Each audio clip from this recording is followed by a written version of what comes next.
안녕하세요. 세무사 엄마입니다. 금융 문맹 탈출. 오늘은 CMA에 대한 내용입니다. CMA는 많이 들어보셨을 거예요. 뭔지 몰라도 익숙한 단어죠. 오늘은 그 뜻과 종류를 같이 볼게요. CMA, 영어로는 캐시 매니지먼트 어카운트입니다. 이걸 그대로 보자면 돈 관리하는 계좌죠. 공식적인 명칭은 어음 관리 계좌라고 부릅니다. 요즘에는 저축은행 파킹 통장이라는 게 있긴 하지만 예전에는 CMA 처음 나왔을 때 너무 신기했거든요. 매일 이자가 주기도 하고 또 은행보다 이자율이 대부분은 높았고요. 근데 막상 CMA 하면 이게 뭔지 잘 모르겠지만 뭐 일단 좋대 이런 느낌이 강했잖아요. 그래서 오늘은 CMA를 자세히 보겠습니다. CMA를 가입해 볼까 하고 알아보신 분은 먼저 이런 이름들에 놀라셨을 거예요. 뭔 말인지 하나도 모르겠다 싶으시죠? 저도 그랬어요. 그래서 가입하려고 할 때 그냥 금리 제일 높은 거. 근데 그것마저도 비교가 어렵다 싶으면 그냥 제일 위에 있는 거 이렇게 가입하기도 했었거든요. 그리고 사실 이걸 다 알아도 가입하는 결과는 거의 같을 수도 있어요. 근데 그럼에도 이 말을 알고 있으면 '무섭다. 모르겠다.' 이런 느낌은 없거든요.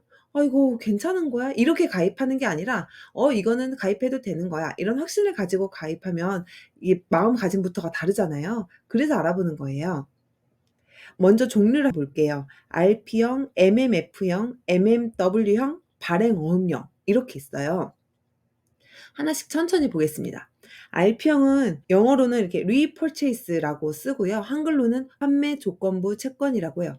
이 한글이 더 어렵죠. RP에 대해서는 따로 영상을 만들었으니까 그걸 참고해 보시면 훨씬 쉬우실 거예요.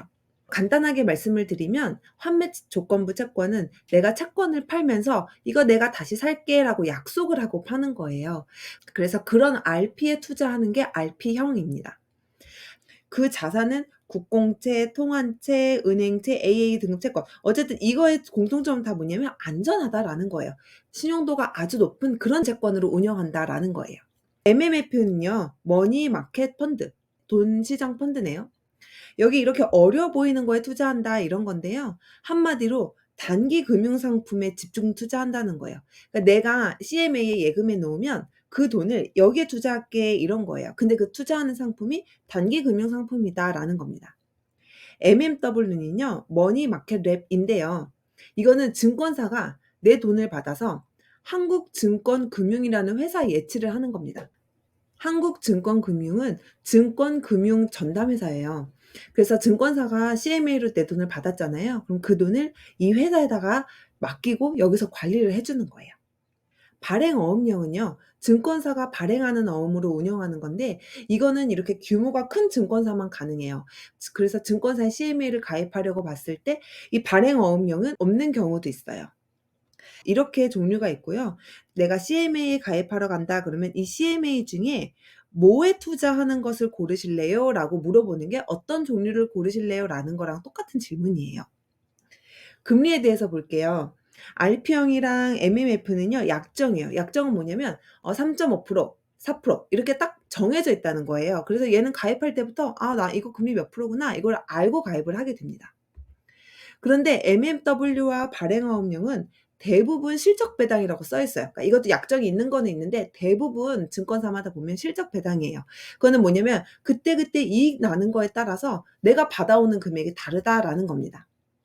그럼 운용은 누가 하느냐? 즉 내 돈을 누가 관리하느냐 이거는 운용사를 얘기하는 건데요. RP형은 증권사가 관리하고요.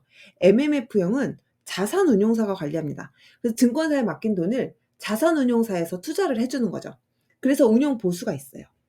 그리고 MMW형은 증권사라고 되어 있기는 한데 한국증권금융이라는 곳에 예치 맡겨 두는 거잖아요. 그래서 이것도 결국 운용 보수가 있습니다.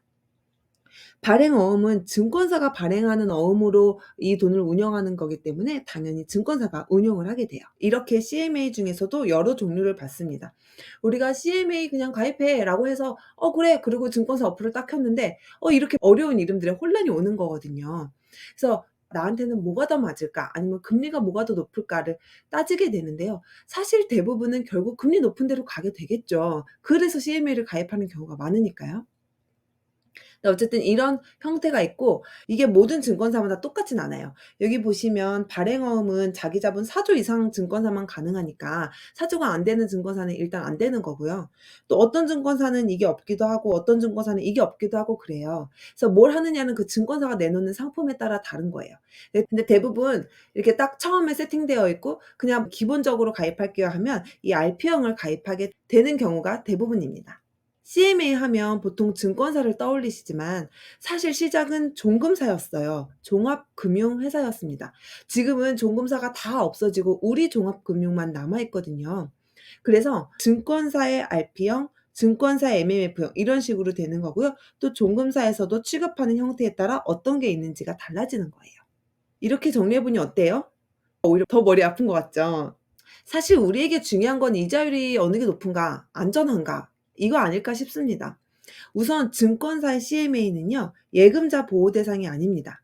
그런데 종금사 CMA는 예금자 보호가 됩니다. 현재는 5천만 원이 예금자 보호 한도잖아요. 증권사에서는 그 예금자 보호 대상이 아니니까 뭐 얼마를 넣어 놓든 간에 그 보호되는 게 없고 종금사 CMA는 예금자 보호가 되고 있어요. 그리고 다른 거 하나는 그러면 내가 종금사 들 게 아니고 증권사 CMA를 든다고 했을 때 '이게 안전한가?' 이 정도를 보면 될 것 같아요. 그래서 '내가 가입하려는 증권사가 망할 것 같은가?' 이 정도를 생각해 보시면 되겠죠.